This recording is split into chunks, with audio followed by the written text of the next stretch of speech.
To many, if I were to say, "The blood rain is coming," they would look at me like I was crazy. Are you crazy?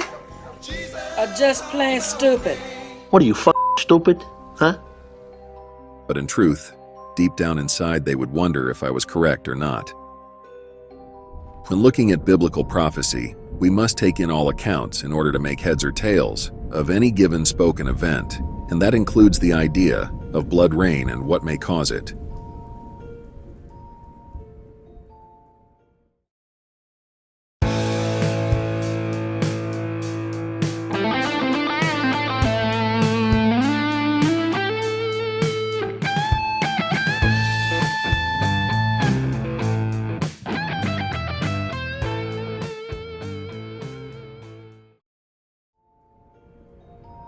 We're going to have a whole bunch of things falling to Earth.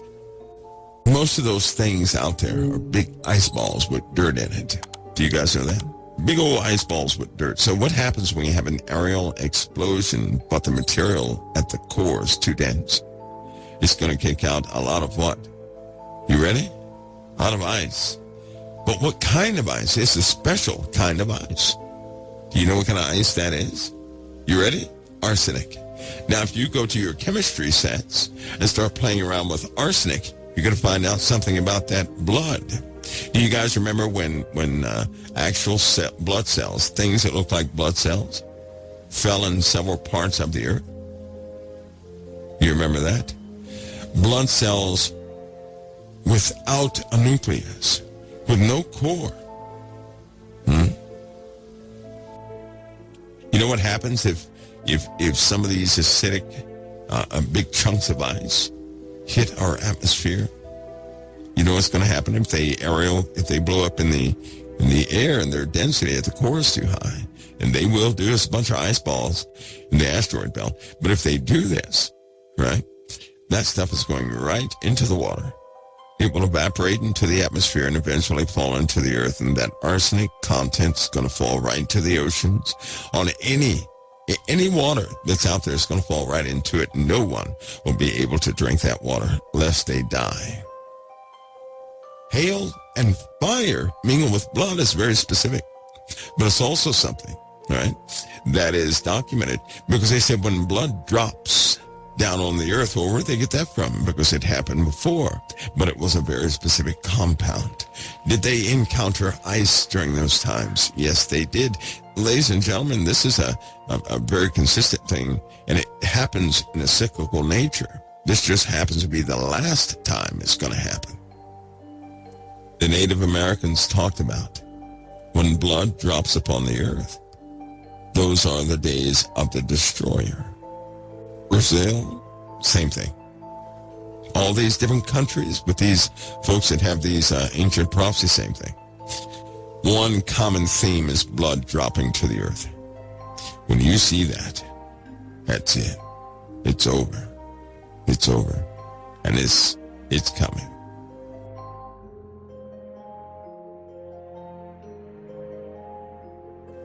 It is coming. Without a shadow of a doubt, we're going to have it. We are. Revelation 8:8. And the second angel sounded, and as it were, a great mountain burning with fire cast into the sea. As it were. Here's what's so funny. When it says, right, from the heavens, the first angel sounded, and there followed hail, fire mingled with blood, and they were cast up on the earth. Now, if something is cast up on the earth, it's coming from up there, right? If it's cast up on the earth, right? But this one specifically says, and the second angel sounded, and as it were, a great mountain burning with fire was cast into the sea, not upon the earth. So that term up on the earth means to the earth or on top of the earth, which means it came exterior from the earth. You'll see this in any celestial event mentioned in the Bible where something comes external to the earth. But this great mountain that you're seeing burning with fire being cast into the sea, that's something different. It's also this same thing was found a long time ago. This looks like an ejection from a volcano. I'm convinced this looks like a volcanic ejection when they blow their whole top. That's what it looks like when they blow the top. Now there's a prophecy that says a great mountain will emerge from the sea. Right? Swallowing the heavens. The smoke of it will swallow the heavens. Cleansing the unclean. That's what it says. A volcano will emerge from the sea. Do you know what we have right now? We have that same thing happening right now. And one of the biggest problems is Tamamasif. It just blows my mind how they just counter anything that covers Tamamasif. They don't want a soul talking about Tom. They want you guys talking about Yellowstone, right? Everybody thinks the damage is going to be, why would they tell you what they're worried about? They're not telling you what they're worried about. If they're really worried about it, they will never print that story nor make it popular. Tamamasif is one of the biggest volcanoes in the solar system. It dwarfs everything. Unfortunately, the whole province around Tamamasif is rising to the surface. The whole thing. The whole thing. And did you guys forget about China digging that hole? Did you? They're drilling a hole. Did you guys forget about that? You know they Russia shut theirs down quick, fast, in a hurry. You know that, don't you? So here we have China. Because of what they found previously, they're going to drill a hole right to the core of the earth. Well, we know what's going to happen with that, right? They're not covering that either. Nobody's talking about that. It's not even important. And China is all set to open the gateway to hell, quite literally. Scientists have developed and tested an ultra-deep ocean drilling ship that is aimed at reaching the deeper layers of our planet to discover the mysterious bottom of the seabed. Now, if the ship succeeds, this will be humanity's first venture into the upper mantle of Earth. The Mengxiang is designed to drill through the crust and reach the mantle from the sea surface, opening what is being called a gateway to hell. The ship has the ability to drill 11,000 meters below the seabed, and the Mohorovichich discontinuity, or MOHO, lies about 7,000 meters beneath the ocean floor. This layer is the final barrier between humanity's exploration of Earth's mantle. The scientists have explained the likely conditions of there being new unexplored forms of life there. However, large sci-fi-like creatures are highly unlikely, of course. When every country has failed, there's a barrier folks couldn't drill through with their technology they had. Can you imagine a barrier that would eat up a diamond-tipped drill bit in 2 seconds? What happened to your eyes? Where we're going, we won't need eyes to see. Eat the whole thing up and then ate 7 of them up, and then they simply ran out of drill rods to go down any further. A barrier, an impenetrable barrier that was not even hot. It was not hot. See, that just messes up all these theories, doesn't it? Anyway, this great mountain burning with fire was cast into the sea. Listen, and a third part of the sea became blood. Now, something is curious here. What would make a third part of the sea seem like blood? Well, you ready for this? People read Revelation 8:8, but they forgot about what just happened. Hail, fire, mingled with blood was cast upon the earth. Right? Now, John is seeing this. So he's describing this in very, very common language. right? And then he says, and the second angel sounded, and as it were, a great mountain burning with fire was cast into the sea, and a third part of the sea became blood. Now we all know lava does not make blood. You can see lava, right, at the bottom of the ocean floor, bubbling and doing its thing when something erupts. But we just had an event right before this happened. So if hail, fire, mingled with blood were cast upon the earth, it's going to fall in the oceans, isn't it? It's going to fall all over the place, isn't it? And if a volcano was cast into the sea and your attention is on the sea, wouldn't you inspect to see that volcano? And then what would you notice? Oh, the water is red all over the place. It's got chunks in it. Wouldn't you say that? You would say that. I'm just, because this was given to him. He saw this. He saw this. He saw this. And he documented everything he saw.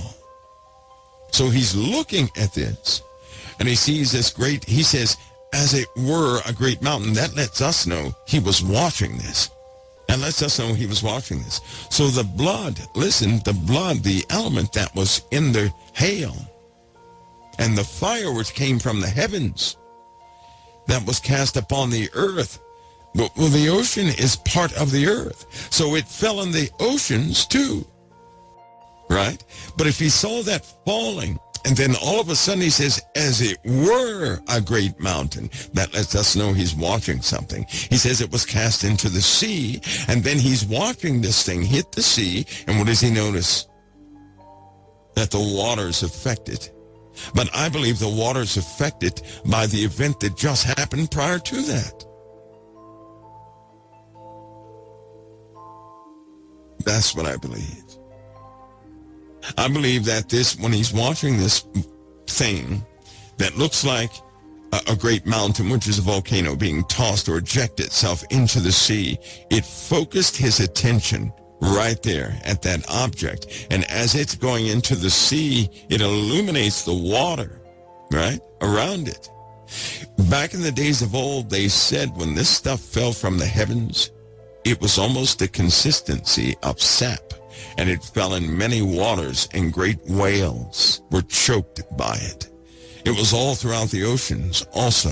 Do you guys know this? The Native Americans wrote about this at the same time that it was happening in Egypt. And the great whales were choked by it. You know how they come up for air? It's stuck on them. It's stuck on them. So evidently, this heavenly event, when blood dropped to the earth, and they had ice and fire mingled with it also, when it dropped to the earth, it was chunks of stuff all over the place, including the water. When John is being shown this, his attention is drawn to the way. It's not that the mountain caused the water to turn to blood. He just noted that the sea became blood. But he also told us about this other event in the first trumpet. Didn't he? The first trumpet. It's just so curious how they match. We can come up with arsenic by its arsenic, with some other elements would absolutely cause the water to look like this coagulated blood. If you were used to seeing scabs and things like that, yes, blood is red, but then it turns this black color, right? Right? Turns a black color. So there is a chance he did see black. But what I'm telling you is that his attention was drawn to this great mountain burning, as it were, right? With fire being cast into the sea, caught his attention, and he told us everything he saw around that. And he said, a third part of the sea became blood, a third part of the sea. Listen to this. And a third part of the creatures which were in the sea and had life died. Now, the only reason I bring this up is because of past history, where the Native Americans, right, and some of the writings that are better in Mexico and on the California coast and up near Washington, they saw whales dying from this thick red junk on them. The same stuff that fell from the heavens caught on them. The blood that was dropping from the heavens dropped right on them. And it was stuck to them, is what they said. It stuck to them, right? That tells me this is a different type substance. In some of the ancient writings, it said the consistency of this stuff that was dropping from the heavens was like sap. It was like sap, right? This is, now, before any preconceived notions get out there as to exactly what it is, I wouldn't do that yet, because we have to go over some more unknowns that you may not have ever seen before.